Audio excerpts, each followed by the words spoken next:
Pour commencer, pour décrire un petit peu plus Mehdi Bala ce soir, on va lui présenter une petite vidéo qui retrace un petit peu ses meilleurs moments, les événements marquants de sa carrière. Donc on va lancer la vidéo tout de suite et juste après on aura Greg qui va nous faire une petite interview décalée, messieurs dames. Et le jeune Mehdi Bala sur 1500 mètres. Ne pleure pas, Mehdi. Le demi-fond français sera opposé à la référence en la matière, le Marocain Elvi Rouge. Son portrait. Mehdi Bala, un des nouveaux visages de l'équipe de France d'athlétisme. Rapide sur la piste, prudent au volant, coup d'œil dans le rétro. Mehdi Bala qui est maintenant à l'entrée de la dernière ligne droite. Il faut le dire, il coudra, Mehdi. Il faut oser, il faut oser. Il faut y aller. Mehdi Bala, pour aller à Hicham est trop fort. Mais superbe, Mehdi, pointe, la médaille de bronze.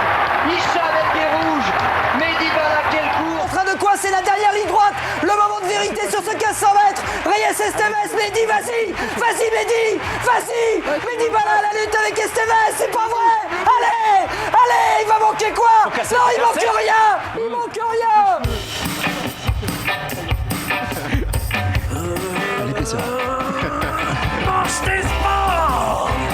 Donc voilà mon Mehdi, on a dû sélectionner deux moments un petit peu marquants de ta carrière et c'est pas fini. Finalement c'est fini. Bon, c'est pas grave. Parce qu'il y avait un troisième moment. Les deux meilleurs moments c'était vice-champion du monde 2003. Et au Stade de France, ça c'était quand même énorme. Et ton autre prestation, c'est quoi? T'as été élu, t'as été sacré plutôt champion d'Europe. Ouais, 2 fois, ouais. Face à l'Espagnol, tu l'as battu au poteau, c'était magnifique. Donc on va revenir un petit peu plus en détail là-dessus. Mais juste avant, j'aimerais qu'on reçoive Greg. Donc Greg va te présenter un petit peu de manière décalée. Donc si Greg peut venir, ça serait super. Malheureusement, c'est pas Greg le millionnaire, mais on va essayer. Bon, Greg soit bon, hein. Il va être bon, il va être très très bon. On le laisse présenter Mehdi Bala. Greg, tu vas le présenter de manière un petit peu décalée, mon grand. C'est qu'il est presque aussi beau que Greg le millionnaire, quand même. Ouais, pas mal, une petite mèche. Non, c'est vrai, il est beau gosse, il est gosse beau, le vieux loup. Il a pas tout montré. Il est gosse beau, mon vieux loup. Mehdi Bala, très heureux de recevoir le natif de Strasbourg le plus connu après Arsène Wenger, Alex Lutz et Louis Ier de Bavière. Il y en a beaucoup quand même. Ça fait peu pour une ville européenne réputée pour avoir osé poser des lardons, de la crème et des oignons sur une patata. Mais enfin, c'est quand même une ville auquel il tient, surtout son quartier de Haute-Pierre. C'est pour ça qu'il a été formé à la SPTT de Strasbourg et qu'il a refusé d'aller à Paris, à l'INSEP, à 2 doigts d'être un invité du Sporting Club incroyable. À cause d'un manque de temps évident, Mehdi, on va zapper ton palmarès. Voilà, fallait moins gagner, fais quelque chose, je sais pas. En même temps, on a perdu 8 minutes, donc je peux comprendre. Donc voilà, on en avance, mon Mehdi, on en avance.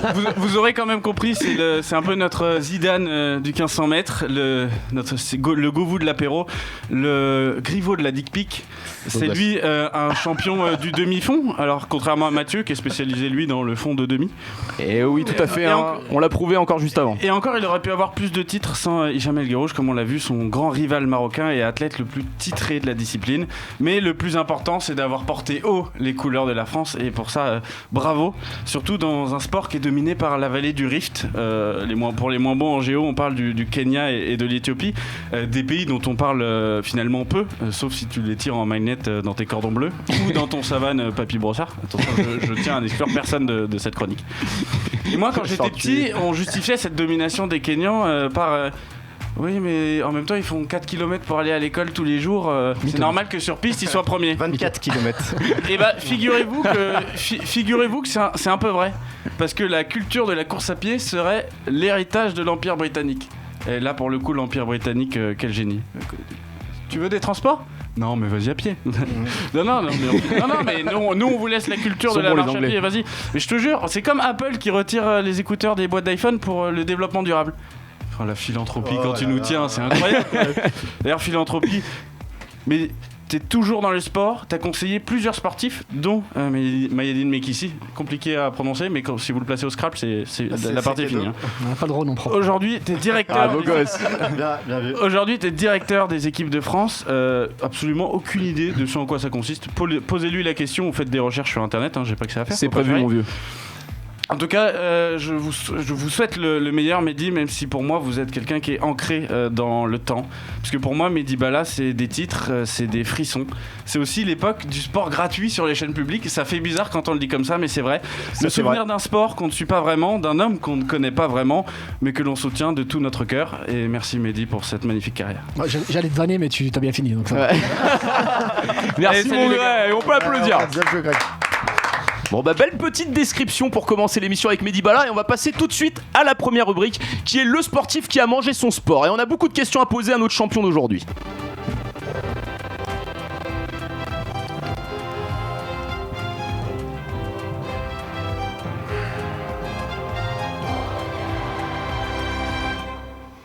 Bon, je pense que tu t'en es rendu compte, Mehdi, une petite musique solennelle. Ouais, tu vois ça. C'est normal, on a reçu un champion, un peu musique Ligue des Champions, donc on s'est dit on est obligé de recevoir avec un grand tapis rouge, et donc c'est pour ça on va commencer.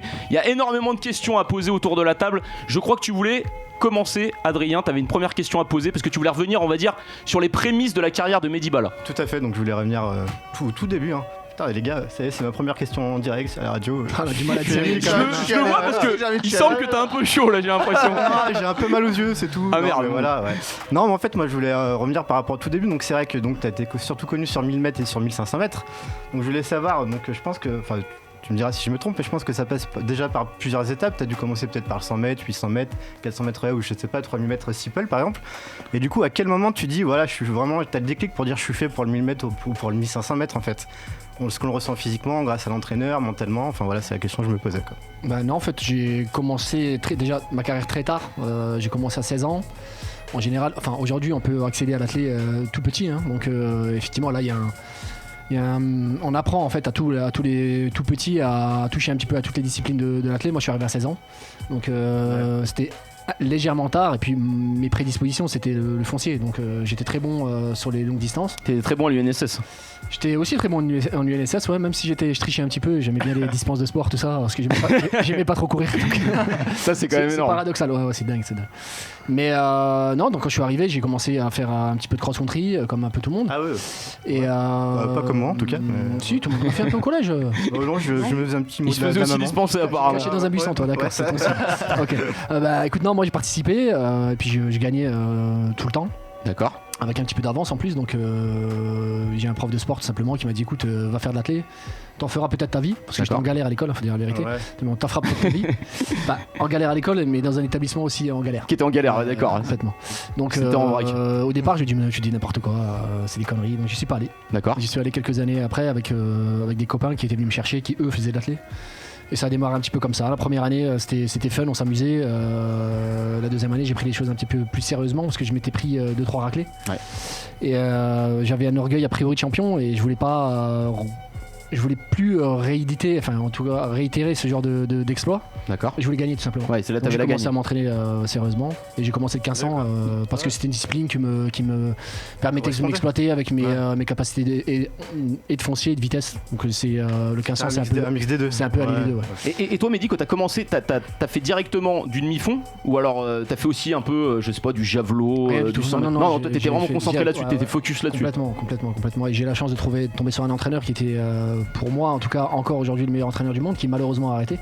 Est-ce que tu peux le nommer? Jean-Michel Diringer.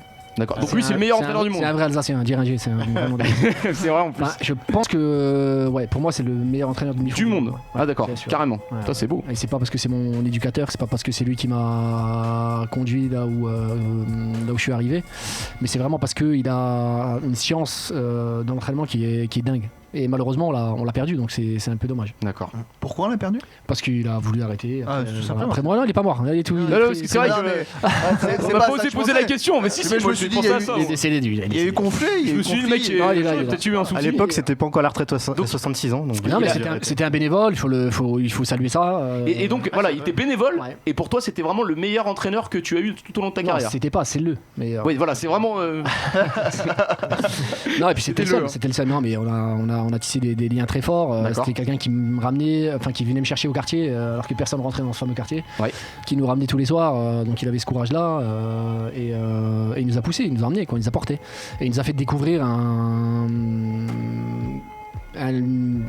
toutes les différences sociales qu'il peut y avoir. On a commencé à voyager, on a commencé à rencontrer d'autres gens, à parler avec d'autres gens, alors que dans un quartier en général c'est plus dans les... Ouais, on reste assez confiné en général. Porte bien son nom en ce moment d'ailleurs. Momo, t'avais une question à poser, me disais? Moi ma question c'était plus sur ton record de France. Quand tu as été chercher ce record de France, comment tu t'y es pris? Est-ce que tu prépares la course pour le record Est-ce que c'est quelque chose que tu as préparé en amont ou est-ce que c'est la course rapide qui te tombe dessus et t'arrives à aller péter le record? Ouais, tu veux dire, est-ce qu'il y a un lièvre? Est-ce que c'était vraiment objectif record? Alors, c'est assez dingue, mais je bats ce record-là après les championnats du monde à Paris, où j'étais complètement cuit. Parce que le 1500, ça dure 6 jours, il y a 3 courses. Donc c'est hyper long et physiquement, mais aussi mentalement. En plus, quand on est devant son public, ça l'est encore plus. Ouais. À Paris, c'était assez dingue, il y avait plus de 70 000 personnes tous les jours.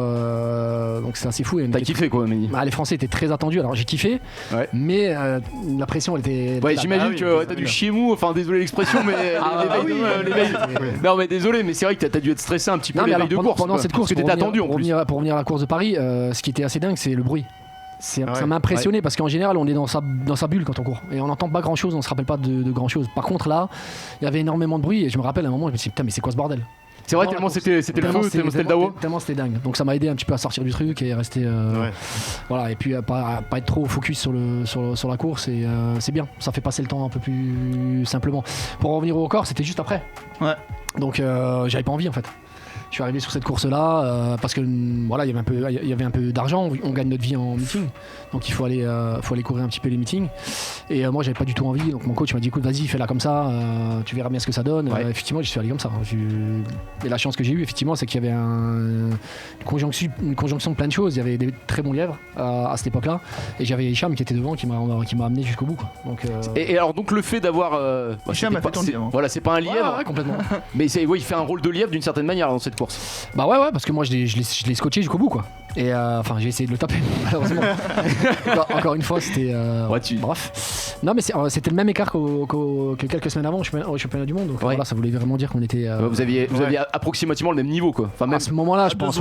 Même si Hicham c'était quelqu'un quelqu'un d'extraordinaire. Hein, il a un record à 3:26.00, comme moi j'ai un record à 3:28.98. Donc on a quand même sur 1500, c'est quand même 3 secondes, c'est quand même énorme. C'est énorme c'est quand même énorme. Donc mais ça reste pour moi ça reste un champion. Voilà, hors norme, son record du monde tient encore d'ailleurs.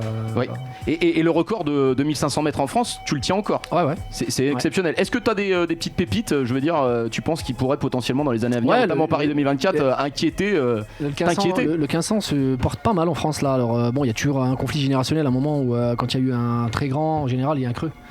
Et là, ça commence à remonter un petit peu. Il y a pas mal de jeunes qui arrivent. Il y a pas mal de bagarres. Et je trouve ça bien parce que ça justement ça aide à faire progresser la discipline quand il y a un petit peu de baston. Ouais, t'as raison. Espérons que ça dure. C'est vrai qu'il y a de la concurrence en général, tu progresses. Excuse-moi, j'ai une question par rapport à ça aussi du coup. Est-ce qu'il y a vraiment une grosse différence entre le 1500 mètres et le 1000 mètres au niveau Ouais, ça n'a rien à voir. Ouais, le 1000 mètres c'est une discipline qui est beaucoup plus simple à acquérir et d'ailleurs c'est pour ça que les jeunes chez les minimes ils commencent par le 1000 mètres. Ils commencent pas par le 1500 mètres. Après on monte sur le 1500, 500 mètres dans une course comme le demi-fond, c'est énorme.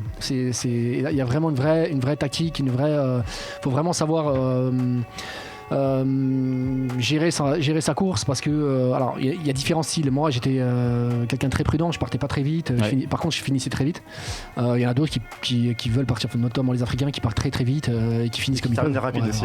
Non, qui finissent comme ils peuvent. Ils finissent toujours à l'arrache. Mais c'est très long les 500 mètres. Alors que le 1000 mètres franchement ça passe ça passe hyper simplement. Du coup, donc t'as pas l'acide lactique au bout des 1000 mètres, tu l'as plus. Si tu l'as. Tu l'as déjà, mais plus tu descends en distance, plus c'est difficile au niveau lactate. Parce que tu vas encore plus vite. Encore plus vite, ouais. Mais puis en tout cas, qui rentre en ligne de compte aussi, du coup. Complètement. Mais moi, je trouvais ça facile. Parce que quand tu prépares le 1500 et quand t'as fait du 1500 et quand t'as mes qualités de vitesse et de gestion lactique aussi, c'est pas très difficile. Mon Mehdi, je mets une toute petite parenthèse parce qu'il y a quelqu'un qui est arrivé sur le plateau, il était très en avance. C'est Flo, c'est le seul qui a pas son t-shirt, mais bon, c'est pas grave. Il a eu des petits soucis techniques pour arriver. J'espère que tu vas bien, mon Flo. Ça va et toi? Ça va nickel, hein. Là on était bien. J'espère que t'es contente avec Mehdi, on passe un bon moment. Il a pété le micro déjà. Tu présentes un petit peu moins bien que Greg, mais on t'accepte quand même. Il a fracassé. Flo, t'avais une question à poser à Mehdi Bala que tu m'avais dit la dernière fois. Donc il l'a oublié. Tu l'as plus. Moi je vais rebondir. Tu vas rebondir. Parce que t'avais une question, tu m'as dit mais bon, on va laisser Tom. Il est pas prêt. Il est pas prêt. On va laisser la question sur le vélo. En fait, tu me demandes quelle question il passe, c'est pour ça. Non, tu m'en avais parlé d'une. Je vais enchaîner. Mais tu vas enchaîner, je sais laquelle et t'as déjà la réponse. Bah du coup, je sais parce que ma question c'était par rapport au stade qui t'a donné le plus d'émotion ou autre. Donc du coup, tu viens de le dire, je pense que c'est Paris. Ouais, forcément, mais il y en a eu plein d'autres. J'ai fait les Jeux à 21 ans, les Jeux de Sydney à 21 ans. Et quand tu rentres dans un stade comme Sud Sydney où il y avait 120 000 places, c'était plein du matin au soir. Quand t'as la flamme olympique au-dessus de toi qui fait un bruit. Ouais, ça fait vibrer cette histoire. Hein. Ah, c'est quelque chose. 21 ans en plus. Ouais, tu kiffes, hein. C'est quelque chose. Et que t'as commencé à 16-17 ans. Donc ça va vite. Ça va Et super toi, vite. quand même, ce qui est impressionnant, Mehdi, comme tu disais, t'as commencé qu'à 16 ans officiellement les compétitions. C'est quand même énorme. Ça veut dire que, est-ce que potentiellement plus jeune, t'aurais commencé l'athlétisme, t'aurais encore eu plus de marge? Non, ça me faisait pas kiffer à l'époque de courir. Ce que je disais tout à l'heure, l'anecdote elle est vraie. Hein. Je faisais des dispenses de sport pour pas courir. Ouais, pour pas courir carrément. Donc c'est assez dingue. Non, ça me plaisait pas. Mais à un moment, je me suis pris au jeu et puis victoire en appelant une autre. Ouais, tu kiffes. Et puis t'as l'impression d'exister. Ouais. Alors que quand t'es dans un hall d'immeuble, t'existes absolument pas quoi. D'accord. Donc là, j'ai fait des stades de dingue dans le monde entier, j'ai voyagé comme un dingue. Alors j'aurais jamais fait ça si. Mais par contre, je reviens là-dessus, Mehdi, tu penses que t'aurais eu encore plus de marge en commençant, je sais pas, à 10-11 ans? Non, je pense pas. Non, t'étais déjà, on va dire potentiellement. J'ai bien optimisé. Alors bon, après, encore une fois, tout c'est une question de conjoncture. On n'a pas forcément la course qui nous permet d'aller au bout de son potentiel. Ouais. Je pense que j'aurais pu faire beaucoup mieux sur le 1500. Oui. Quand tu fais une course après un championnat du monde avec toute l'émotion, toute la fatigue, c'est forcément pas les meilleurs ingrédients. D'accord. Donc si ça avait été dans un autre contexte, peut-être que j'aurais fait mieux. Maintenant, c'est pas le plus important. Moi, ce que je retiens, c'est déjà pas mal. Hein. Non, c'est plus les médailles. Maintenant, je suis effectivement tombé sur un monstre du 1500. Mais que j'aurais dû cogner à Paris, j'ai pas d'excuses. Justement, je me permets de rebondir par rapport à ça, parce que il y a une question assez intéressante sur Twitch. Donc il y a Michel Charlot 87. Il y a du monde. Allez mon Charlot, salut. Il demande justement en dehors des perfs, parce que du coup je fais pas des sudoku sur le téléphone, je regarde les questions. C'est bien, il fait bien le taf. Donc il demande en dehors des performances, comment se traduisait la rivalité? Est-ce qu'il y avait une amitié derrière tout ça? Et il prend en exemple Mekissi avec les Kenyans. Donc il demande si derrière tout ça. Non, il y a parce qu'il y avait quelque chose entre vous derrière. C'est des collègues de travail, mais ça reste des collègues de travail. Il n'y avait pas une vraie amitié, quelque chose. Non, en général on se retrouve pas à la fin de la course pour les bouffer. Ça se fait un peu plus maintenant, il y a une mentalité qui a un petit peu évolué. Nous, c'était pas du tout le cas, il y avait une vraie rivalité. Je vais citer une anecdote avec Hicham, j'étais allé en 2006 m'entraîner à Ifran chez lui. Mais dès qu'il a senti que je commençais à progresser, c'était terminé. Ah, c'était terminé. On a senti la barrière. Ah ouais, la mort. Il était fané. Il commençait à avoir un petit peu. Enfin, je dis en 2006, c'était bien avant. Il n'y avait plus de repas. Il disait bien, on va se faire à McDo. C'est en 2002, pardon. D'accord. Ouais, ça a commencé on a commencé à séparer nos chemins petit à petit. D'accord. Plus trop se parler, plus trop se saluer. Ouais, c'était vraiment en rivalité. Ouais, il y a un jeu d'intox un petit peu dans tout ça. Et du coup, c'est marrant ça, tu vois, c'est une belle anecdote. Parce que d'ailleurs, on te le posera un peu plus tard la question, mais on voulait une anecdote secrète. Finalement, on l'a déjà peut-être, ça fait plaisir. Et du coup, un mais il y a plus chaud, je pense. Un idole, quelqu'un que. Non, moi j'ai jamais. Moi j'ai regardé les jeux, j'ai grandi à Carl Lewis. Tu nous avais parlé aussi de Manchester Sport, tu m'avais dit, t'avais vraiment. C'est vraiment une émission. J'ai kiffé la première d'ailleurs. J'ai kiffé l'organisation, j'ai kiffé T'as kiffé la ponctualité. Voilà, le timing, enfin c'est extraordinaire. C'est l'émission. Tu vois, tu fais ça aux Jeux Olympiques, il n'y a pas de course. T'es mort. Tu rentres au vestiaire, tu changes ton short et bisous les copains. Bon Flo, merci de ta présence. Du coup, c'est énorme. Je viens de me faire laver là, c'est bon. Je repars direct. Mais non, peut-être t'as retrouvé ta question ou pas? Parce que sur quoi? Sur sa plus belle course? Ouais, c'était concernant la plus belle course. Du coup, parce que tu peux poser une question sur tout. T'as pas besoin de poser forcément une question que sur le sport. Tu vois là, je suis sympa. Ouais, elles arrivent. Je crois que tu vas regretter, Mehdi. Je crois que tu vas regretter d'avoir posé ce genre de truc. Ne vous inquiétez pas. Mais ouais, pour toi, c'est quoi la plus belle course que t'as faite? Sincèrement, moi, je retiens pas une course dans ma carrière. J'aime à penser que c'est l'ensemble de ma carrière qui a été sympa, avec du recul, même si j'ai eu des petits regrets. Je fais une médaille de bronze au jeu, il y en a 2 qui sont contrôlés positifs après, donc t'as envie de manger un peu la moquette parce que ça te fait chier, mais c'est comme ça. Bien sûr. À la fin, tu t'arraches pour essayer de finir 4ème. C'est ça, ouais. Je finis les pieds dans le pot de fleurs. On dirait pas, mais il a bossé quand même. D'ailleurs, Mehdi, c'est combien, en termes d'entraînement, tu bouffes combien de kilomètres par jour pour devenir à ce niveau? Une trentaine à peu près. Par jour? Ouais, à peu près. Putain, j'ai même pas fait ça en 34 ans. Non, mais c'est vrai, c'est un truc de fou. 30 kills. T'as 34 ans, peut-être t'as pris cher, toi. Maman m'a toujours dit que je te ressemblais, désolé. Elle s'est trompée. Ouais, il y a mieux. Mais non, mais par contre, ouais, c'est aussi concernant la fin de carrière, tu vois, qui est quand même très importante. À quel moment tu t'es dit, vas-y, c'est ma retraite, je sais que je ferai plus la faire? Moi, j'ai commencé au jeu à Sydney. Ouais. l'époque où Paris était encore en course pour les Jeux de 2012. Oui. Et je m'étais toujours dit j'arrêterai à la maison. Donc j'avais programmé d'arrêter après les Jeux Olympiques de 2012. Bon, on n'a jamais eu les Jeux en 2012. Donc t'es en train de nous dire tu reprends pour 2024. Non, c'est 2012. Mais c'est pour savoir. Non, et puis non, je sais pas pourquoi, mais dans ma tête j'étais programmé à. Ouais, c'était vraiment. Pour arrêter à ce moment-là, et j'avais plus la fibre, j'avais plus trop l'envie. D'accord. J'avais envie de faire autre chose, de découvrir plein d'autres trucs. Quand on fait du sport jeune, on connaît rien de la vie. On a plein de choses qu'on n'a malheureusement pas l'occasion de faire. Oui. Plein de sacrifices aussi.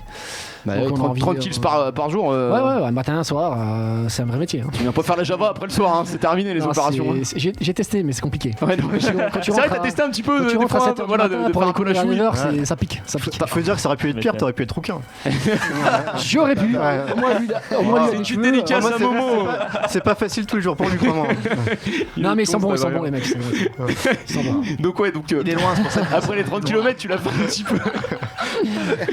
Mais non. Toto entre nous deux. On a dit pas le physique, les mecs. Ouais, mais grave, on a dit pas le physique. Moi, tu m'as dit que je faisais plus âgé, du coup, allez, je me dis, c'est. Ah, mais t'es plus âgé, mais t'es au niveau morphologie. Tu prends cher aussi. Ouais, bah j'ai bu 4 souffles avant de venir. J'ai un bon dentiste, si tu veux. Ah ouais, ok, bon, c'est parti. En tout cas, moi j'aime bien. Oh, Mehdi, c'est un assassin. Il fait trop plaisir. Ah bah là, grosse coup de hache là. Là, tu sais pas comment réagir. Mais bon. C'est pour détendre l'atmosphère, je vois qu'il transpire. Ça sointait un petit peu, mais bon, en même temps, il fait chaud dans le studio pour information, les copains. Donc voilà. Et donc. Est-ce que t'as une nouvelle question? Il n'y a pas de question. J'en retente ma chance. Allez, lâche-toi. Mais juste pour découvrir un peu. Je voulais voir ce que c'était. Un micro en studio. J'en avais une par rapport au fait comment tu t'es présenté au niveau de ta religion. C'est en fait dans les années 2000, tu fais une petite prière, mais tu le présentes pas du tout. Et vers 2003-2004. T'en es en train de rigoler. Avec les. Ouais, mais attends, on repart sérieux. Et tu l'as beaucoup plus exprimé dans les interviews en disant que pour toi c'était important de montrer que le côté pacifique avec tous les événements qu'on connaît maintenant mais qu'on connaissait par le passé, donc en 2001, etc.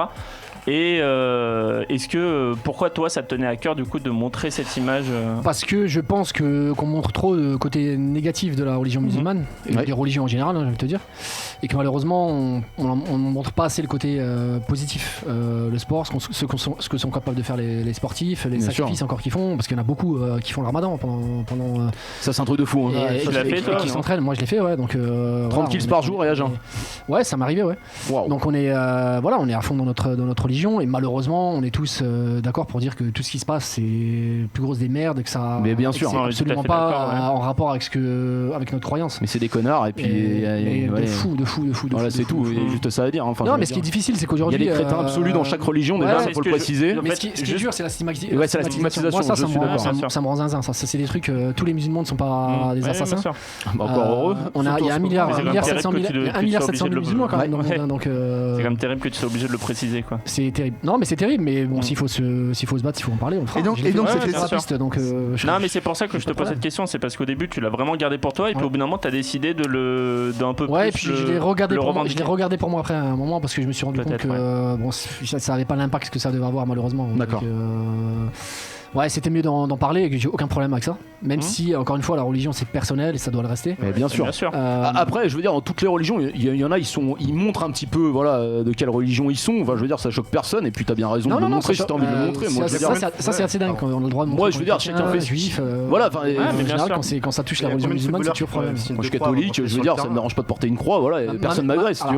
Ce qu'on sait pas, c'est que moi, je suis né d'un couple métis. Ma mère est française, mon père est algérien. Ma mère est protestante. Elle n'a pas été convertie de force. Ouais, voilà, tout s'est bien passé. Elle a gardé sa religion, elle fait ce qu'elle veut. Toujours, ça lui arrive de manger un petit peu de saucisson à la maison. Tout va bien, on a été élevé dans la liberté du culte. Voilà, c'est ça. Liberté du culte, c'est le plus important en tout cas. Exactement. Momo, t'avais une question. On passe du coq à l'âne. Mais tu voulais parler des JO, tu m'avais dit, et du village olympique. On va revenir là-dessus parce que c'est une question qui nous turlupine un petit peu, mon vieux. Générique. Il paraît que dans le village olympique, il se passe des choses un petit peu olé olé. Ouais, et on voulait savoir si tout ça est vrai, quoi. Est-ce que tu as des témoignages? J'ai eu les mêmes informations que toi. Alors je pourrais pas t'aider parce que j'ai jamais été au village olympique. Ah merde. Voilà, tu veux dire qu'à la fin de la journée, toi t'étais pas dans le village olympique. Non, je restais pas. Enfin, je pouvais pas croquer, quoi. Pas, alors j'ai fait les Jeux de Sydney. Tu pouvais pas croquer. Bien Et à Athènes, t'étais pas dans le village? Non, j'ai pas kécro, mais j'étais en couple très jeune. Ah oui, d'accord. Très jeune. Très bien. Et je suis un mec en or fidèle. Voilà, et ça c'est une crème, la crème de la crème ce soir. Mehdi Bala. Par contre, Mehdi, est-ce que t'as quand même des petites infos à nous donner? Est-ce que tu t'as entendu ou y dire que c'était un petit peu chaud dans ce village olympique? Ouais, ce qui paraît, ouais, mais j'ai les mêmes infos. C'est les mêmes infos que nous. J'ai les mêmes infos que vous, exactement. Bon, on veut des noms maintenant. Voilà, c'est ça. Puis en général, les journalistes sont mieux renseignés. Et ils sont mieux renseignés parce qu'ils participent. Non, ils rentrent pas au village, donc ils ont les petites anecdotes un petit peu à droite à gauche. Bon, ils restent au grillage, ils sont dégoûtés les mecs. Ils ont peut-être vu passer les camions du Rex, tu sais, au village. Donc c'est pour ça. Mais c'est pour ça qu'on dit ça aussi, parce qu'il y avait un nombre de consommations, surtout au JO de Londres, un nombre de consommations de capotes qui avait été assez record. Et c'est pour ça que du coup il y a la fameuse anecdote de dire que c'est un petit peu chaud au village olympique. De sport de chambre. Mais c'est entre athlètes ou c'est avec des invités? J'en sais rien, il n'y a pas de vaches, il n'y a pas de moutons. Personne te parle. Il n'y a pas d'animaux au village. Voilà, c'est ça. Personne te parle. Balancera pas. Non, je pense que c'est entre athlètes. Ne dira rien. Puis écoute, les dirigeants, s'ils sont chauds, ils ont le droit. Mais oui, bien sûr. Ils se protègent, c'est beau. Il y a des mineurs, donc il faut. Au moins ils se protègent. Faut rester calme. Oui, c'est vrai qu'il y a des mineurs aussi. C'est vrai. C'est vrai, c'est très important. Ils sont entre mineurs, du coup. Bah j'espère. Écoute, ma foi. Oui. Enfin bon, voilà. Alors là, on a dans cette première rubrique quelque chose de très important, Mehdi, parce qu'on parlait tout à l'heure Momo qui était rouquin. Ça va être l'heure très important du générique de cette... des questions roux. Des questions in, c'est parti pour les questions rookies, mon Mehdi. C'est chaud. À la base, ils voulaient se déshabiller, ils m'ont dit non, évite. Ça s'arrêtera pas, tu peux commencer, vas-y.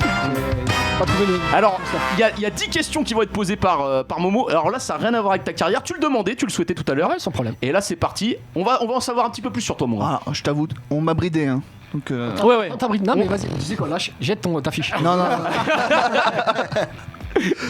Non, mais... Il est excellent, j'adore. Il est pas courageux, regarde, il lit ses notes. Non, et en plus, c'est même moi qui ai modifié 2-3 trucs parce qu'il s'était lâché le copain quand même. Mais bon, je me suis dit. C'est bon ça. Vas-y, il y aura la suite. Il fait chaud sa mère. Les amis, mets-toi à l'aise. Ah bon, non. Il sointe un peu, hein, mon vieux loup, Adrien. Non, ça va mieux là. Et donc, titre informatif, juste du coup, on me met Mehdi 2, Adrien 0 quand même. Ah oui, c'est vrai, là il t'a mis 2 supercuts. Non, mais t'inquiète, c'est pas fini. Il est pas fracassé, mais il va revenir, Adrien. Je le connais, il a une bonne répartie, ça risque d'y aller. Non, je suis encore timide, c'est la première. Voilà, ça va venir. Mehdi, il a déjà de l'expérience dans les médias. Tant mieux, c'est la première et que je prends pas trop cher. Ah, il allume la clim, mais ça fait. T'as compris? Alors, mon cher Momo, pour les questions roux, pour les questions in, comme on a dit, t'as 10 questions à poser. Let's go, my darling. Bon, alors, Mehdi, Balavoine ou Marc Lavoine? Oh non, Là, t'es parti là. Ça va être du genre là. Franchement, ni l'un ni l'autre, mais. Ouais, il faut en choisir un. Je ne veux qu'elle ou la Ziza? Balavoine, c'est bon. Balavoine, on part sur la Ziza. Bon, Strasbourg ou Lille? Racing Club ou Racing Club? Ou Lost? Sans hésiter, Strasbourg. Ouais. Je suis immatriculé 67 encore. Alors, et comme tu l'as dit, t'es fidèle.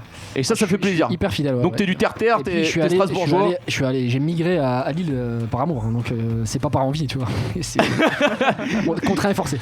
D'accord. Donc si tu peux revenir, tu repars. Non, mais j'adore cette ville. Sincèrement, cette ville à Lille, c'est une super ville. Ouais, c'est une super ville. Ils sont super chaleureux les Léo en plus. Ouais, c'est vraiment top. Geneviève de Fontenay ou Sefiu de Aulnay? Sefiu. C'est Hafiu. C'est Hafiu. Vie d'athlète ou vie de retraité? Vie de retraité, sans hésiter. Ah, vie de retraité? Ouais, c'est génial. Il y a plus le temps de courir 30 km par jour. Ouais, il y a pas les 30 kills, mais. Si, j'ai le temps, mais je suis pas envie. Mais bon, tu kiffes mieux maintenant. Ouais, écoute, malgré les médailles, malgré on va dire la médiatisé, mais je veux dire voilà, l'adrénaline, le côté. Moi, la médiatisation, ça a jamais été mon truc. D'accord. Ah pardon, Manche des Sports, tu m'as dit. Tu m'as dit c'était ton émission dans laquelle. Non, mais la preuve, je suis là, alors que je refuse systématiquement tout. Oh, tu me fais plaisir. Ouais, ça là, il y a un vieux loup, il fait plaisir. Non, mais j'ai rien à foutre. Tu lui as fait quoi avant? C'est une crème, vieux. Rien du tout. Non, bah absolument rien. Non, mais j'étais sur le village olympique. C'est l'approche, elle était belle. Puis le chèque était aussi sympa. Voilà. Et puis le resto après. S'il a le temps, il le sait le vieux. Il n'y a pas de resto, mec, il n'y a pas de. Tout le monde le sait. On va faire 21h, les mecs. Je te rappelle qu'on je mange pas à 18h30, c'est pas possible. Il court plus vite que n'importe quel flic de Paris, donc il est tranquille, le vieux loup. Ah oui, c'est sûr. Il n'y aura pas de problème lié. Par contre, Adrien, je peux dire au passé, je courais plus. Ils sont chauds, les flics. Il y a les gazelles du quartier aussi, c'est important. Il a testé. Alors, Momo, 4ème question. Ouais, Maïdine Mekissi ou Bob Tari? Mekissi pour le palmarès. Mais qui c'est pour le Palmarès? Et ouais, parce qu'il y a eu un. Je pensais que j'allais dire Bob Tari, mais tu vois, c'est contre-pied. C'est l'art du contre-pied. Non, mais le palmarès, c'est rien à dire. Parce que rester sportif. De toute façon, vous avez bien fini avec Mehdi. Très bien. Voilà, c'est très bon rapport. Tu l'as conseillé après sa carrière. C'était un peu parce que au Stade Louis II, c'était un peu chaud, si je dis pas de bêtises. À chaque fois, tu fais référence, Mathieu. Ça s'est chafouillé, quoi. Ouais, mais c'était éclatant. Mais en fait, c'est ce que je lui dis dans l'oreille. Je lui dis, vas-y, viens, on fait un truc un peu pour buzzer. Tu verras, il y a Boubacar. Par contre, j'ai l'impression qu'au niveau baston, c'était pas ça, parce que vous loupiez un petit peu les coups de poing, j'ai l'impression, les gars. La 4, ça fait pas. Bon, bah, ouais, c'était. Ça a pas touché des masses. C'était pas ça. Non, mais j'ai fait des bonnes. Par contre, voilà. Lui, il a envoyé des lourdes. Putain, non, mais on a bien joué. Non, mais on a bien buzzé, on a eu ce qu'on voulait. Voilà. Ah ouais, ça a buzzé Sakin. Ça nous a coûté cher. Donc, Mayedine, ta préférence. Ok. Ouais, carrément. Bronze au jeu ou or aux Europes? Ah, bronze au jeu, sans hésiter. Une médaille olympique, ça n'a pas de prix. Demande au champion du monde d'ailleurs. Non, mais il y a la victoire. Ah oui, mais t'as la victoire quand même. Écoute, si tu me demandes, alors pose-moi la question différemment. Si j'avais été champion du monde à Paris est-ce que j'aurais échangé ma médaille d'or contre ma médaille de bronze? Je te dis que j'aurais échangé ma médaille d'or contre une médaille de bronze olympique. D'ailleurs, Mehdi, dans la ligne droite, est-ce que tu y as cru? Olympique tous les 4 ans. Non, mais voilà, est-ce que tu sentais que t'étais en train de revenir sur Hicham en 2003? Je pensais que j'allais l'éclater. Ah putain, ça me fout les bouliches cette histoire, j'aurais tellement rêvé voir ça. Nous on était derrière. Ouais, non, j'ai fait une petite erreur de placement à un moment. Ah, tu penses que c'est plus tactique que on va dire? D'accord. En fait, tu rentrais à l'intérieur au lieu de sortir. Tu sors, tu nous le dévores, Hicham. Ah, je te dis pas ça, mais je pense que j'aurais été un peu plus proche, ouais. Après, ça se joue à. Tu vois, mais déjà, il n'y a pas grand chose. Donc, après, t'es en train de dire que le Mehdi, il a pas de mental. Non, mais merci. Voilà, non, mais merci. Tu vois, je vais prendre. On a montré les images tout à l'heure, mais en 2002, donc à Munich, au chemin d'Europe, ça joue à rien. Et là, c'est la lutte. On est tous les deux crispés. Tu vois, je pense que si j'avais été à côté d'Hicham, je pense que ça aurait fait la même. T'aurais pu. Je suis meilleur que lui au cassé. Voilà, au dos cassé, au coupé décalé, t'es ton armée. On fait pas l'histoire, c'est comme ça. Ouais, voilà, mais c'était intéressant de le savoir. On fait pas l'histoire. Et à Sydney, tu as cru aussi dans la ligne droite ou non? À Sydney, j'y ai cru aussi, ouais. Mais alors, moi, j'ai été surpris de me retrouver là. Qu'est-ce que je fous là? J'ai bouffé au McDo la veille. J'ai remis la vie. J'aurais pensé que j'allais. Oh, il a tapé son dos. Premier JO, McDo la veille. J'ai mangé au McDo la veille, l'avant-veille. Grosse night après. On rentre à 7h, on court à 10h pour la qualif. Le village olympique, donc quand tu passes au village olympique, quand tu vas au resto, parce que je mangeais quand même au village pour prendre les navettes, tu vois le McDo, tu te dis qu'est-ce qui se passe quoi? Ouais, t'avais trop envie. C'était gratos, putain, j'étais trop mais c'était fabuleux. Ils ont de ces avantages, les athlètes quand même, ils ont le domac gratos. Donc quand je me retrouve là, je me rends compte que je suis dans les 4, qu'il n'y a plus personne derrière. Je suis fou là quoi. 400 mètres de l'arrivée, il y a un problème. Et là, c'est de la tactique aussi. Ouais, c'est de la tactique. Là, c'était complètement de la déconcentration. Et puis les autres, c'était des chevaux de course à ce moment-là. Donc j'avais pas le niveau. Je suis arrivé avec le 16e temps, je crois, même plus que ça d'ailleurs. Et me retrouver 4ème, même si après j'avais les boules. Parce que je pense qu'il y avait moyen de. Ouais, finalement, il y avait un petit peu moyen de moyenner. Il y a toujours moyen en fait dans ces. Un petit domac en moins, on était bien. Dans le virage, on se dit que. Quand tu vois que Hicham se fait éclater la gueule, tu te dis que. Ouais, c'est ça, tu dis les 12 nuggets de trop. Moi, j'aurais préféré qu'il abandonne. Ça m'aurait arrangé. D'accord. Momo, Messi ou Ronaldo? De plus en plus Ronaldo. Je sais pas pourquoi, mais de plus en plus Ronaldo. Et il bosse. Je sais pas si c'est les. C'est le côté travail, le côté où il a toujours la forme. Non, mais moi je suis dans la fidélité, donc ce que Messi fait avec le Barça, ça te botte. Ça me fait kiffer, tu vois. Ouais. Mais Ronaldo, c'est un joueur de malade. Et d'être dans cette condition-là physiquement à son âge, un athlète de ouf. C'est la folie. Ouais, c'est la folie furieuse. Ah ouais. Vraiment... Donc tu penches un petit peu plus actuellement sur Cricri. Ouais, mais il y a match. Franchement, il y a vraiment match. C'est vraiment rien. C'est vraiment 49-51 quoi. D'accord. Max Singer ou question pour un champion? C'est de la merde, aucun des deux. Ok.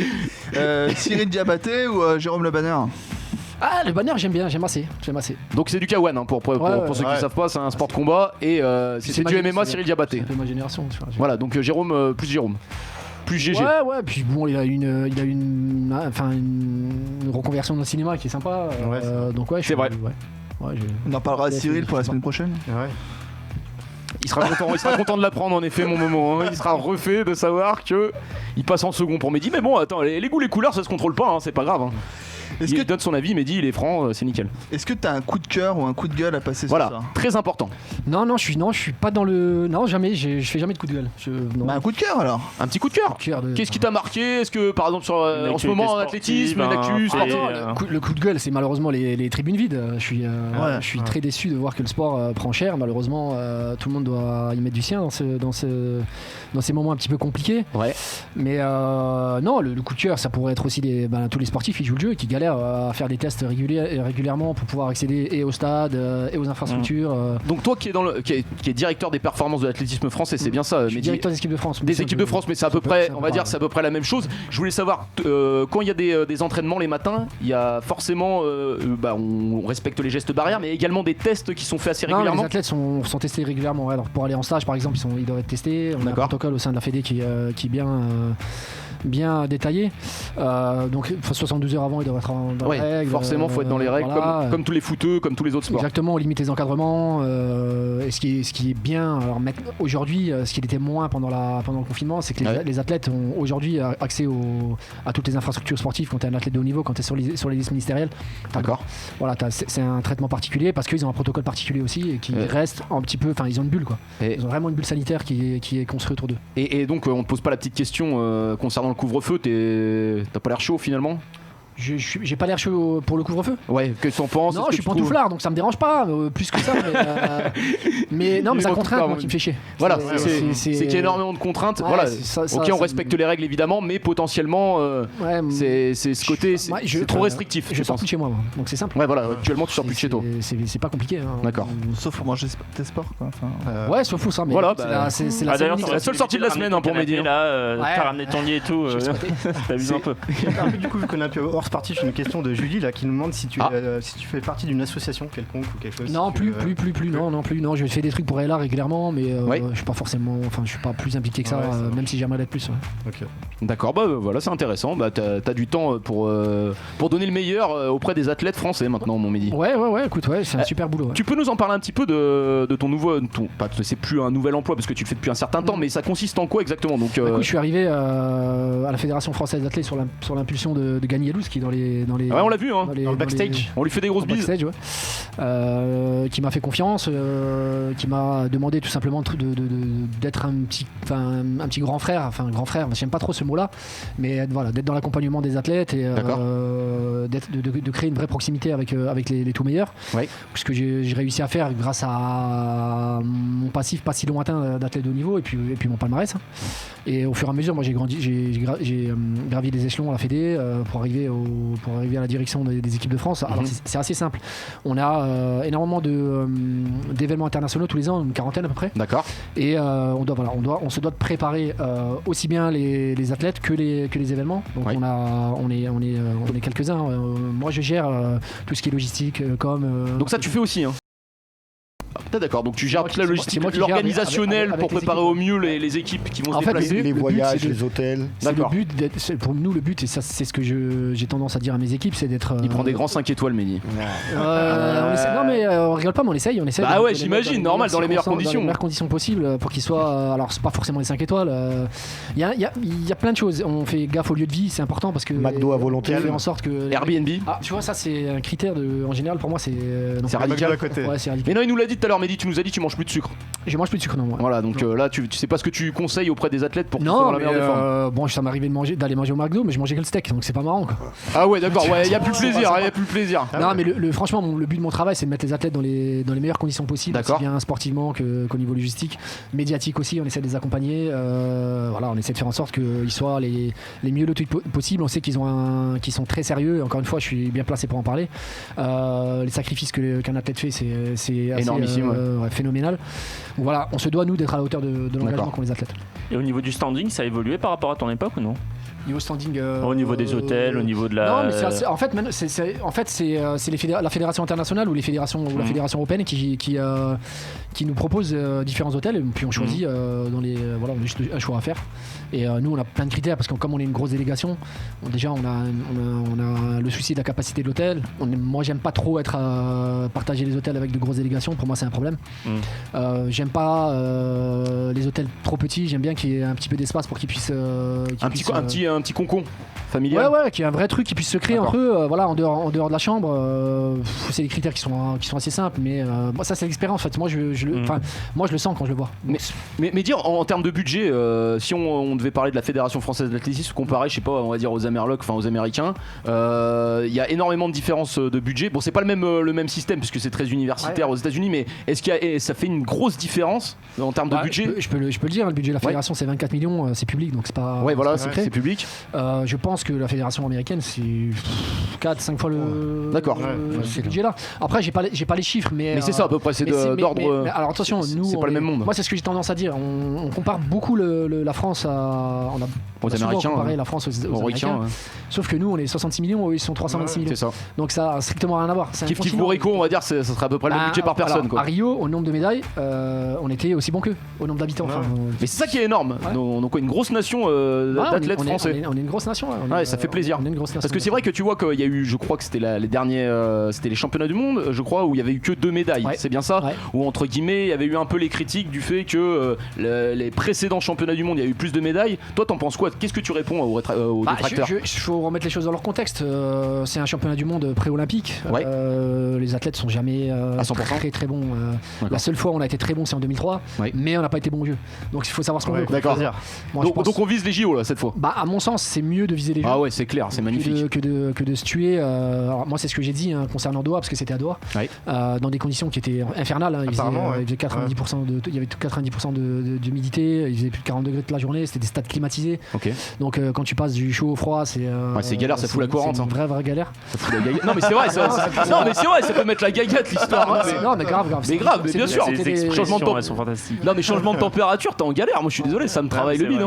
Non mais donc les conditions. Déjà ce soir, Mathieu, t'es pas bien. Les conditions étaient particulières. T'es bien. Si, là on est bien. Il fait chaud, on est bien là. C'est qu'on va monter, peut-être que ça va travailler.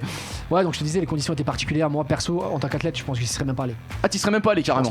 D'accord. Je pense que j'aurais privilégié les jeux. Voilà. Donc les jeux à fond. Non, pas de risque.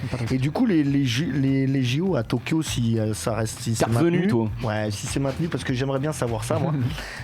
S'il y avait si on pouvait suivre un espoir français, un athlète pas connu à l'heure actuelle du grand public, mais à suivre, est-ce que tu aurais un ou deux noms à nous donner? Moi, je mise beaucoup sur William Bellossian, qui est un coureur de 110. Alors, on a une grosse école de 110 mètres haies avec Pascal Martino-Lagarde. Voilà, la référence, la vitrine. Une des 2 personnes à avoir gagné une médaille à Doha. Pourquoi pas 2 médailles d'ailleurs au jeu, pourquoi pas 2 personnes sur le podium. Ça serait magnifique ça. Mais William, c'est un gamin qui a explosé en 2014 à Eugene, champion du monde junior. D'accord. Donc il est champion du monde junior et recordman du monde junior.